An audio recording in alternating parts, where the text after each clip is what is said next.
I found the photo while clearing out Dad's study to make room for the new extension blueprints. It was tucked inside an old architecture magazine from 1992, yellow and creased at the edges. A beautiful woman with Riley's exact smile stared back at me, her arm wrapped around my father's younger self. On the back, written in faded ink, "We both made our choices." My name is Addison, and I'm the architect who designed the extension that would destroy my family. Though honestly, they were pretty good at destroying themselves long before I got involved. "This is perfect, sweetheart," Mom had said 6 months ago, her manicured fingers trailing over my initial sketches. "Your father and I always knew you'd do something special with the house one day. Make it yours." I should have known better. 23 years of being the family disappointment should have taught me something. But there I was, 33 years old, still desperately chasing their approval like a kid running after bubbles. "The south-facing windows will capture the morning light perfectly," I explained, pointing to the renderings. "And see how the new wing connects to the original structure? It's modern but respectful of the home's history." Dad squeezed my shoulder. "That's my girl. Always thinking of everything." I remember how warm his pride felt, how real it seemed. "We want you to have your own space," Mom added, reaching for her ever-present glass of Chardonnay. "You've been so adrift since breaking up with Caden. This could be your fresh start." The mention of Caden stung, but I pushed past it. "I'll need to pull some permits, get contractors lined up. The budget? Whatever it takes," Dad interrupted. "We trust you completely." I called Caden that evening, professional courtesy since his firm handled our family's legal work. "They're actually letting me do this," I said, trying to contain my excitement. "Add me to the project contracts," he replied, his lawyer voice slipping through. "Just in case." "In case of what?" "They're my parents." "Addison." His tone softened. "Just let me help protect you. Please." I should have heard the worry in his voice. Should have remembered how he'd watched them treat me all those years we dated. But hope is a hell of a drug. The next 6 months were a blur of permits, contractors, and careful calculations.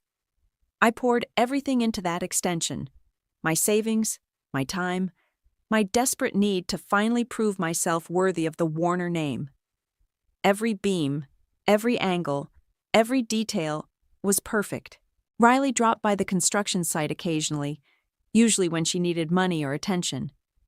"This is gonna be amazing," she'd gush, before launching into another crisis only Mom and Dad could solve. "You're so lucky they're letting you do this," she said once, running her hand along a freshly plastered wall. "I mean, after everything—" "After what?" She just smiled that perfect smile, the one from the photograph I'd found, and changed the subject.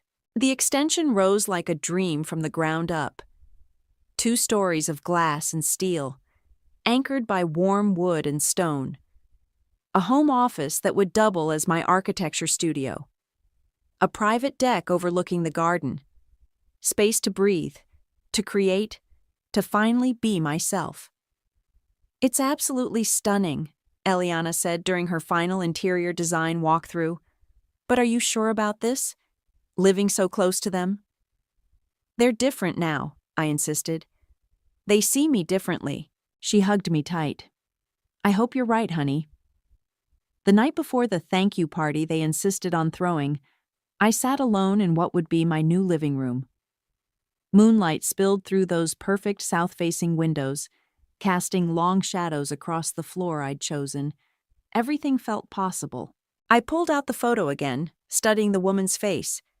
She had to be from Dad's architecture days, before he met Mom, before he gave up designing for managing other people's money, before Riley became the son their whole world revolved around. We both made our choices. I tucked the photo away and stood up, surrounded by the space I'd created. My choice was believing in them one last time, believing that this time, finally, they'd choose me too. I didn't know then that in less than 24 hours, they'd prove exactly how wrong I was. or that their betrayal would set in motion something none of us could stop. But that's getting ahead of the story. First, let me tell you about the party where everything fell apart. The champagne was flowing, the extension was gleaming, and I was actually starting to believe this moment was real. Guests filled every corner of the new space, admiring the architectural details I'd poured my soul into. Even Mom seemed genuinely proud, showing off the custom built-ins to her country club friends. "Speech time," Dad called out, tapping his glass with a silver spoon. The crowd gathered around, and I felt my cheeks flush. This was it. My moment of validation after all these years. Dad cleared his throat. "First, I want to thank everyone for coming to celebrate this beautiful addition to our home. And of course, we must thank our talented architect." He smiled at me, and my heart swelled. My eldest daughter, Addison, who has created something truly spectacular. The guests applauded. I caught Eliana's eye across the room. She was beaming. "But tonight isn't just about celebrating new beginnings," Dad continued. "It's about family, about creating spaces for the next generation to thrive." Something in his tone shifted.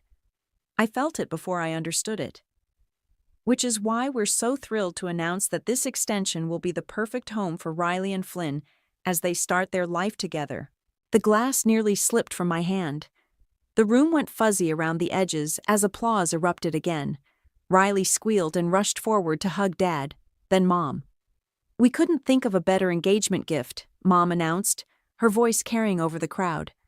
"Riley and Flynn need the space more than anyone, especially with their plans to start a family soon." I stood frozen as guests congratulated Riley. Flynn appeared beside her, looking as surprised as I felt, but quickly adapting to his good fortune. My extension. My dream. My home. "Addison?" Mom's voice cut through my shock. "Darling, come congratulate your sister." I forced myself forward, muscle memory taking over. Riley threw her arms around me. "Can you believe it?" she whispered. "It's perfect." "Perfect," I echoed, my voice hollow. "Oh, honey," Mom said later, cornering me by the kitchen when she noticed I'd barely spoken for an hour. "Don't be difficult about this. You know it makes more sense for Riley to have the space. You're still so unsettled. Living alone, working those long hours. This way, the extension stays in the family properly." "The family?" I managed. "I am the family. I designed this. I paid for half of it." "Lower your voice," she hissed.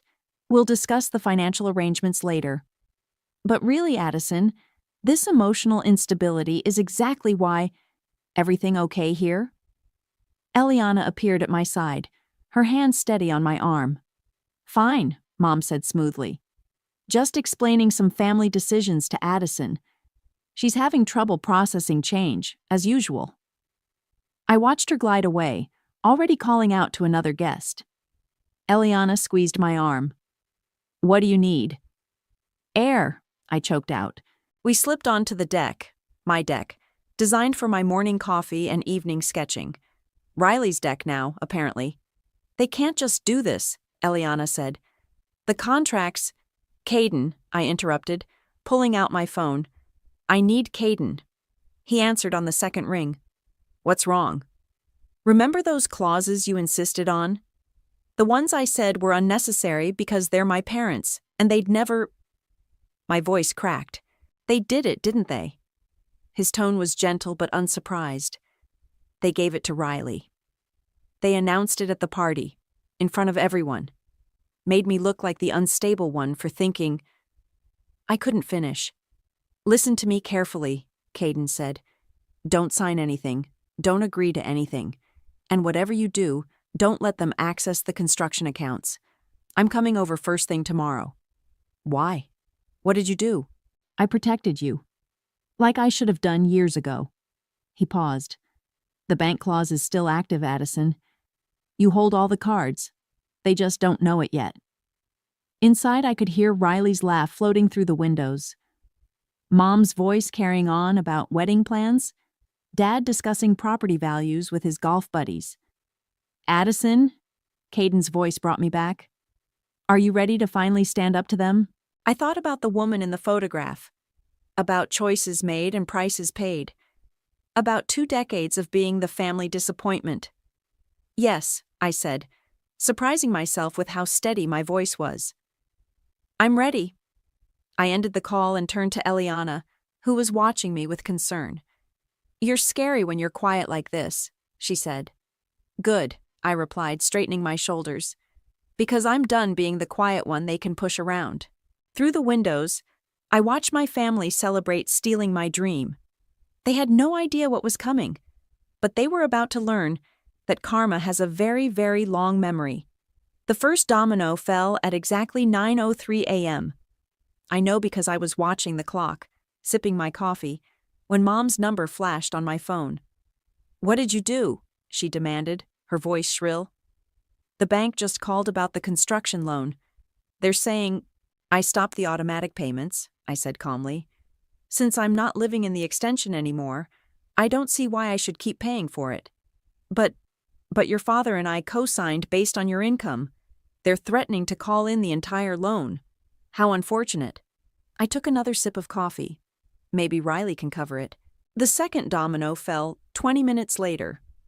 The specialty window company I'd contracted called my parents about the outstanding balance on the panoramic windows. The ones Mom had bragged about to all her friends. Miss Warner? The contractor said when I answered his call. Your parents tried to authorize payment, but as per our agreement, only you can release the funds. I'm afraid I'll have to cancel the order, I replied. Please proceed with removal at their expense. By noon, Dad was at my apartment door. I watched through the peephole as he shifted from foot to foot, his confident facade cracking. Addison, open up. We need to talk about this reasonably. I turned the lock slowly, letting him hear each click. Reasonably? Like how you reasonably gave away my home without consulting me? He stepped inside, running a hand through his thinning hair. Look, sweetheart, we made a judgment call. Riley and Flynn need— Need what, Dad? My money? My design? My life? You're being dramatic. We can work something out with the payments. Split them differently. No. The word came out sharp enough to make him flinch. I'm done working things out. Done watching Riley get everything while I get the leftovers. That's not fair.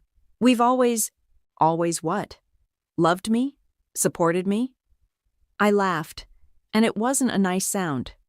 Tell me, Dad, who paid for Riley's 3 failed business ventures? Who covered up her DUI last year? Who's been cleaning up her messes while I worked my ass off trying to earn your approval? He had the decency to look uncomfortable.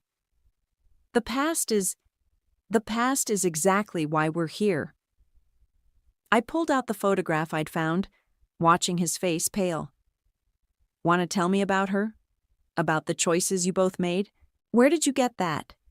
He reached for it, but I pulled it back. Doesn't matter. What matters is I'm done being the responsible one you take for granted. Done watching you throw everything at Riley while treating me like an afterthought. We never— Get out. He blinked. What? Get out of my apartment? Go home to your perfect daughter. But don't be surprised when things start falling apart. Is that a threat? I smiled, channeling Mom's social event sweetness. Of course not, Daddy. Just an architect pointing out structural weaknesses.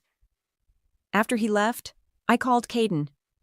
It started, I said. I know. Your father's secretary just called to get copies of all the contracts. He paused. Are you sure about this? They're already calling me unstable, unreasonable, dramatic. Might as well give them a reason. Addison, did you know about the DUI cover-up? He sighed. Yes. Your parents paid off the officer. Riley walked away clean, as usual. Not anymore. I opened my laptop, pulling up the carefully organized folders I'd been compiling. Nothing stays buried forever. By evening, the third domino fell. The interior design firm pulled their custom pieces, citing breach of contract. The smart home system went dark. The landscaping company canceled the garden installation. Riley called, screaming about how I was trying to ruin her life. I let it go to voicemail. Mom texted, "We raised you better than this." I replied, "No, you raised me to be exactly this calculating. Congratulations." Eliana brought dinner and concern. "This feels dark for you," she said, watching me work through emails. Maybe I'm tired of being the light one. I showed her the growing list of financial discrepancies I'd uncovered. They've been playing games for years. Time they learned someone else knows the rules. And after, when it's all burned down?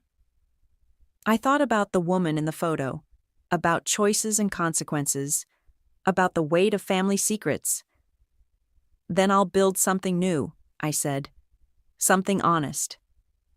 My phone buzzed with another angry message from Riley. I deleted it without reading. "You know what the funny thing is?" I told Eliana. "They think this is me being destructive. They don't realize it's me finally constructing boundaries." Outside, the sun set on day one of what I'd come to think of as my renovation project. Not of buildings this time, but of truth. And like any good architect, I had every step planned out. Tomorrow would bring the fourth domino. And with it, the first real crack in Riley's perfect facade. The crack in Riley's perfect world started with a text from Flynn. "We need to talk." I watched through my office window as they argued in the parking lot below. Riley gesturing wildly, Flynn shaking his head. When she tried to grab his arm, he pulled away. "What do you mean you're done?" Riley's voice carried up to where I stood. "You can't just—" "Can't what? Walk away from a lie?" Flynn ran his hands through his hair. "You told me you owned that extension, that it was your investment property we'd build our life on." "I never said—" "Save it. Your sister's lawyer sent over the ownership documents, along with some interesting bank records." He laughed bitterly. "God, I'm such an idiot. 3 years of believing your stories." Riley's voice turned sweet, cajoling. "Baby, please.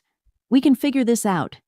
Daddy will—" "Your daddy can't fix everything, Riley. Not anymore." I smiled as he drove away, leaving Riley standing alone in the fading sunlight. Right on schedule. The next morning, contractors arrived to remove the custom lighting fixtures. I'd given them explicit instructions. Take everything that wasn't fully paid for. Riley called 7 times while they worked. I let each call go to voicemail. Then social services showed up. "We've received reports of unauthorized occupancy and potential permit violations," the inspector said, flipping through her paperwork. "The zoning application lists this as a single-family dwelling, but we have complaints about it being used as a rental property." Mom tried smoothing it over with her usual charm. "There must be some mistake. This is simply a family matter." "A family matter involving fraudulent permit applications?" The inspector raised an eyebrow. "That's a serious offense." I watched from my car across the street as they toured the property. Mom's smile grew more strained with each note the inspector made. Riley found me at my office later that afternoon. She looked terrible. Mascara smeared, designer outfit wrinkled. "You're trying to destroy my life," she accused, barging past my secretary. "Funny. I thought that was your specialty." I kept typing, not looking up. "What's that supposed to mean? Remember that car accident when you were 18? The one I got blamed for?" She went very still. "How did you find out you were actually driving?" Amazing what people remember when offered the right motivation. The valet from the country club was very chatty. "That was years ago." "Yes. Years of watching you get away with everything while I paid the price." I finally met her eyes. "How's karma feeling, sis?" "You think you're so perfect," she spat. "So righteous. But you're just jealous because Mom and Dad love me more." I laughed. "Love you? They don't even know you. But they're about to." "What does that mean?" "Check tomorrow's local news. Business section." Her face went pale. "You wouldn't?" "Already did. Those loan applications you forged? The ones Dad covered up? Anonymous tips are fascinating things. She lunged across my desk, scattering papers. "You bitch!"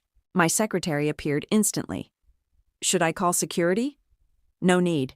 I stood calmly. "My sister was just leaving. Weren't you, Riley?" She straightened, trying to gather her dignity. "This isn't over. Actually, it is. But hey, at least you still have Mom and Dad's love, right? I'm sure that'll pay the bills." After she stormed out, Eliana called. "Just saw Riley leave. You okay?" "Better than okay. Did you get the records I asked for?" "Yeah, about that." She hesitated. "There's something else in them. Something about that woman in the photo." My heart skipped. "What?" "She filed a paternity suit against your father in 1993. It was sealed, but what?" "The timing, Addison. It lines up with Riley's birth."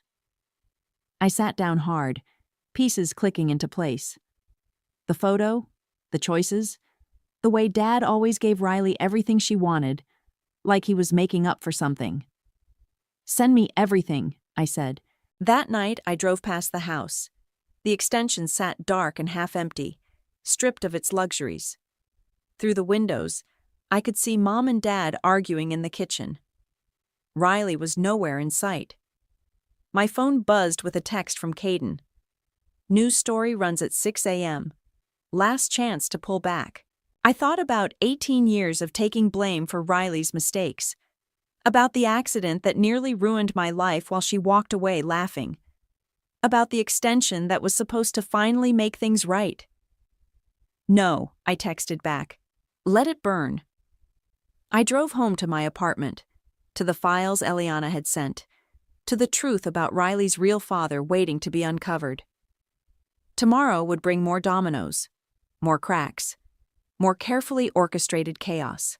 But for tonight, I sat with the satisfaction of watching my sister's perfect world crumble, one precisely calculated piece at a time. "Her name was Margaret Taylor," Eliana said, spreading the old newspaper clippings across my coffee table. "She was an interior designer your father worked with in the early 90s. I picked up a yellowed society page photo. Margaret at some charity gala, radiant in black silk, the same smile as Riley, the same eyes. And she was married to Wilson Taylor." Eliana pointed to another article. "State senator at the time, now running for governor." My hands shook as I read the sealed court documents she'd somehow obtained. The paternity suit was filed 3 months before Riley was born. And disappeared 2 weeks later, along with any record of Margaret in your father's life. Eliana sat back. "Your mom must have known." "Known?" I laughed harshly. "She orchestrated it. Look at the dates. She and Dad got married exactly 1 month after the suit was dropped." Jesus. "Remember that DNA test Riley did a few years ago? The one Mom dismissed as unreliable when Riley started asking questions about her genetic heritage. She's been covering this up for decades." I stood, pacing my living room. All those times Mom called me difficult, unstable, not good enough. She was punishing me for being Dad's actual daughter. Addison. And Dad? He's been overcompensating with Riley out of guilt this whole time. I stopped at the window, staring into the night. No wonder they gave her my extension. They've been giving her everything since before she was born. My phone buzzed. "Caden, you need to see this." He sent a link to a live stream. Wilson Taylor was holding a press conference about his campaign's family values platform. Behind him stood his wife of 40 years, perfect in pearls and political smile. "Margaret reinvented herself," Eliana murmured. "Became the politician's wife instead of the other woman." "We both made our choices," I quoted from the photo's inscription. "What are you going to do?" I opened my laptop, pulling up the folder I'd labeled Nuclear Option. Inside were bank records, court documents, and one DNA test report I'd had run on a strand of Riley's hair, taken from her brush during the house renovation. "The truth always comes out," I said, starting to type. Sometimes it just needs a little help. The next morning I met Caden for coffee. He looked tired, worried. The story about the loan fraud is everywhere, he said. Your parents' phones are exploding. Riley's boss called her in for a meeting. Good. This next part, though. He leaned forward.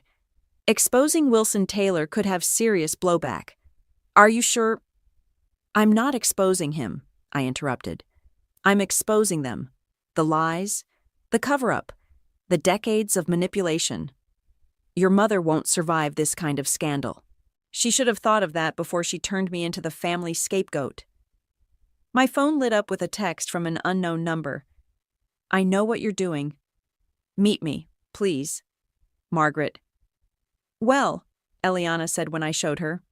That's unexpected. We met at a quiet cafe across town.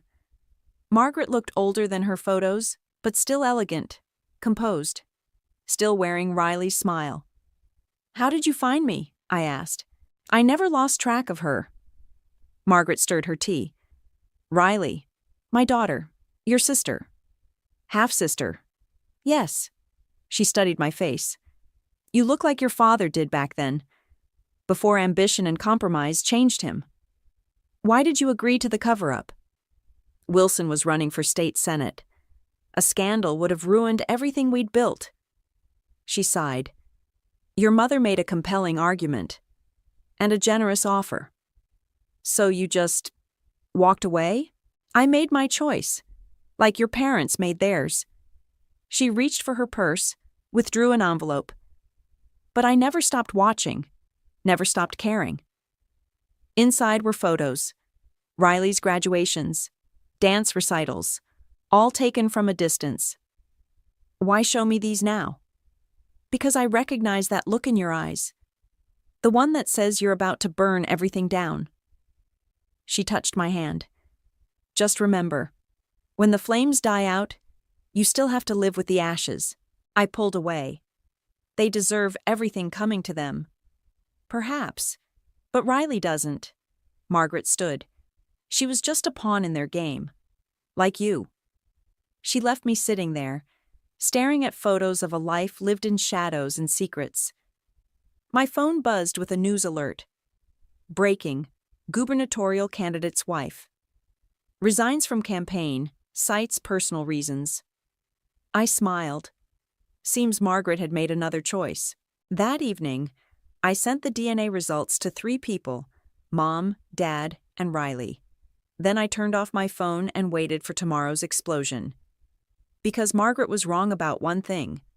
Sometimes you have to burn it all down to finally see the truth in the ashes.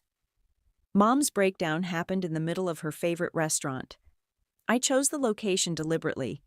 She'd humiliated me in public, so it seemed fitting to return the favor. How dare you? She slammed the DNA results on the table, making water glasses jump. Spreading lies about our family. Lies? I took a calm sip of wine. That's rich coming from you, Mom. Or should I call you Madam Fixer? How much did it cost to buy Margaret's silence? Her perfectly maintained facade cracked. You have no idea what I sacrificed. What you sacrificed. I leaned forward. I spent my entire life being punished for being Dad's real daughter, while you pampered your living, breathing reminder of his affair. I gave that girl everything, she hissed. Everything. To keep her close, to maintain control of the situation. Do you know what a scandal would have done to us? To us. Or to your precious social standing. Your father needed this. His career. His reputation. Stop. I held up my hand. Just stop. For once in your life, tell the truth. She deflated suddenly, aging years before my eyes. Wilson Taylor was going to take her. Margaret was going to tell everyone. I couldn't let that happen. So you bought them off, forced Dad to raise Riley as his own. And look how well it worked. She laughed hysterically, drawing stares. Perfect Riley. Golden child. Living proof that money can buy anything, even family. Mom, but you. Her eyes narrowed. You were always there. watching, judging, looking so much like your father it hurt, reminding me every day that I wasn't enough for him. That's not my fault. No? She grabbed her purse, standing unsteadily. Then whose fault is it that you're destroying everything I built, everything I sacrificed for? You destroyed it yourself. With every lie, every manipulation, every time you made me feel worthless to protect your precious image. She slapped me. The sound echoed through the hushed restaurant. Mrs. Warner. A waiter rushed over. I'm going to have to ask you to leave. I touched my stinging cheek as she was escorted out, head held high even in disgrace. My phone buzzed. Eliana. Riley's at the house, she said without preamble. She's not taking it well. I drove there faster than I should have. Smoke was visible from 2 blocks away. Riley stood in the extension's main room, surrounded by broken glass and overturned furniture. In her hand was a burning piece of fabric, the custom curtains I'd designed. Going to stop me? She asked, voice eerily calm. No. I pulled out my phone, started recording. But I am going to document your mental breakdown. For insurance purposes, of course. Insurance? She laughed. You think that matters now? Nothing matters. My whole life is a lie. She dropped the burning curtain onto the hardwood floors I'd selected so carefully. My father isn't my father. My mother isn't even my mother. She's just the woman who bought me. Riley grabbed a vase, hurled it at the wall. And you knew. You let me find out through a fucking DNA report. Like you let me take the blame for that car accident? Or how about when you told Mom I was unstable after Caden and I broke up, right before you tried to date him? That's different. No, it's not. I kept filming as she paced, unraveling. It's all the same pattern. You take, you lie, you destroy, and everyone else cleans up your mess. Shut up! She grabbed another curtain, lit it with her cigarette lighter. Riley, stop. Or what? You'll tell Mommy and Daddy? Newsflash, sis. They're not answering their phones anymore. No one is. The smoke alarm started shrieking. Through the windows, I could see neighbors pointing. Someone on their phone probably calling 911. You want to burn it down? I asked quietly. Go ahead. But remember, I'm the one with the insurance, the contracts, the legal control.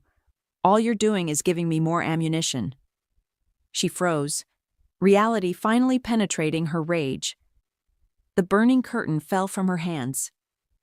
I called the fire department myself, then sent the video to Caden. Riley sat in the driveway as firefighters contained the small blaze, mascara running down her face. I didn't know who I was before, she whispered when I walked past. Now I don't even have that. For a moment, I almost felt sorry for her. Almost. Maybe it's time you figured out who you are without them propping you up, I said, and left her there with the smoke and sirens. Later, Eliana asked if I felt bad about how everything unfolded. No, I replied, watching the video of Riley's breakdown again. Sometimes the truth has to burn before it can set you free. But deep down, I wondered if Margaret had been right about the ashes we'd all have to live with. The video of Riley's breakdown went viral within hours. Local news picked it up first, then national outlets caught wind of the political connection. Gubernatorial candidate's secret daughter. Sets fire to family home made headlines everywhere. I watched it all unfold from my office, where I'd been fielding calls from reporters all morning. No comment, I repeated for the dozenth time, hanging up on another journalist. Caden appeared in my doorway. Your father's here. Dad looked older than I'd ever seen him, shoulders slumped under his expensive suit. Can we talk? I gestured to the chair across from my desk. He sat heavily, pulling out a familiar photograph. I loved her, he said, staring at Margaret's image. But I was a coward. Tell me something I don't know. Your mother. She orchestrated everything. The payoff, the cover-up. Said it would destroy all our lives if the truth came out. He rubbed his face. I let her convince me it was better this way. Better for who? Riley? Me? I thought I could make it up to both of you. Give Riley everything to compensate for denying her real father. Give you… nothing, I supplied. Criticism? Constant disappointment? I couldn't look at you without feeling guilty, he admitted. You were so much like me, the real me, before I sold out. Every time you stood your ground, fought for what you believed in, it reminded me of everything I gave up. So you punished me for having the spine you lost? He flinched. I deserve that. You deserve worse. I pulled up the latest news coverage on my computer, turned it toward him. Look what your lies did to Riley. To all of us. The screen showed Riley being escorted from her office, box of belongings in hand. Another clip played of Mom rushing into their house, hiding from cameras. Wilson Taylor's withdrawing from the governor's race, Dad said quietly.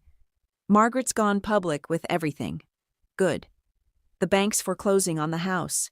Your mother's had to resign from all her charity boards. He met my eyes. Is this what you wanted? Total destruction? No, I replied. I wanted the truth. The destruction? That's just karma finally catching up. And what about Riley? What about her? She's your sister. Half-sister. He corrected when I started to object. But still family. Family? I laughed. You all made it very clear I was never really family. Just the architect of your perfect facade. My phone buzzed. Eliana sending a news alert. Riley had just done a live interview, breaking down on camera as she admitted to years of covered-up incidents, including the car accident she'd blamed on me. At least she's finally being honest, I said. Dad stood slowly. I know it's too late, but I am sorry, Addison. For everything. You're right, I replied. It is too late. After he left, Caden brought me coffee and concern. Your mom's been admitted to the hospital. Anxiety attack. Not my problem. Isn't it? All of this? He gestured at my wall of news coverage. When does it end? When they've lost everything they took from me. And then what? What's left to build on? I didn't have an answer for him. The bank officially repossessed the house the next week. I bought it through a blind trust, just to twist the knife a little deeper. Dad retreated to a condo across town. Mom checked herself into a private facility for exhaustion. Riley disappeared completely, though rumors said she'd gone to find Margaret. I stood in the empty extension, running my hand along the fire-damaged walls. Everything I'd created, destroyed. Everything they'd hidden, exposed. My phone rang. An unknown number. Hello? Is this Addison? A familiar voice. It's Margaret. My throat tightened. How did you get my number? Riley's here with me. A pause. She'd like to talk if you're willing. Why should I? Because she's not the only one who needs to heal. Margaret's voice softened. And because sometimes the hardest part of revenge is knowing when to stop. I looked around the burnt shell of my dreams, at the evidence of my perfectly executed destruction. I'll think about it, I said, and hung up. Later, I sat in my apartment reviewing the damage reports. Property destroyed, reputations ruined, family secrets spilled across national headlines. Everything I'd wanted, everything I'd planned. So why did victory feel so hollow? My phone lit up with a text from Riley. I understand now. Why you did it. Why you had to. I'm sorry it took losing everything to see the truth. I stared at her words for a long time, thinking about Margaret's advice, about karma and consequences, about the cost of being right. Finally, I typed back, me too. It wasn't forgiveness, but maybe it was a start. The letter arrived on a crisp autumn morning, just as I was finalizing plans for my new architectural firm. Riley's handwriting, still perfect despite everything. Dear Addison, I'm not writing to ask forgiveness or to make excuses. I'm writing because after months of therapy with Margaret, I finally understand what it means to live honestly. You were right about everything. The car accident? The manipulation? The way I let them turn you into the family scapegoat while I basked in their toxic love. I was awful, and I'm not asking you to forget that, but I am asking you to know that I see it now. All of it. The damage we did.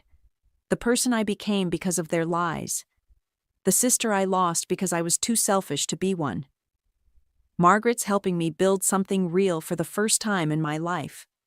No shortcuts, no lies, just hard work and truth. Maybe someday you can show me how to do that too. Riley P.S. I kept the photo of Margaret and Dad. Seemed right that I should finally have something honest from my real father. I folded the letter carefully, tucking it into my desk drawer. Through my office window, I could see Caden crossing the street, coffee cups in hand. "You're here early," I said when he entered. "Big day." He set a cup in front of me. "The contractor needs final approval on the community center designs." I smiled, spreading out the blueprints we'd been working on together.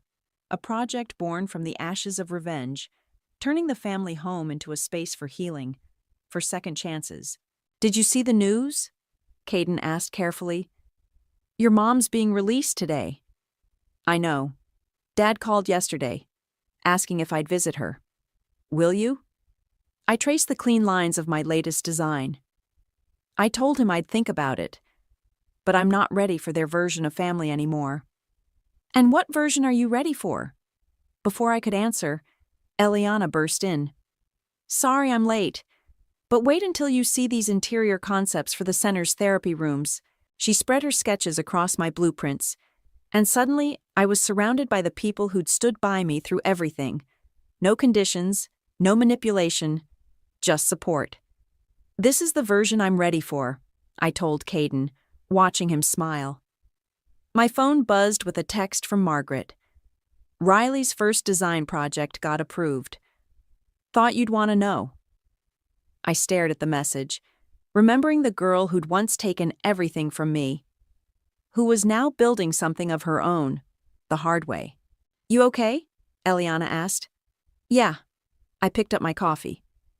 "Just thinking about how karma works both ways. Sometimes it destroys. Sometimes it rebuilds." Speaking of rebuilding, Caden pulled out a folder. "The Community Center Board loved your idea about the mentorship program for young architects." "They should," Eliana chimed in. "It's brilliant. Taking something broken and turning it into something that helps others heal? That's pure you, Addison." My phone buzzed again.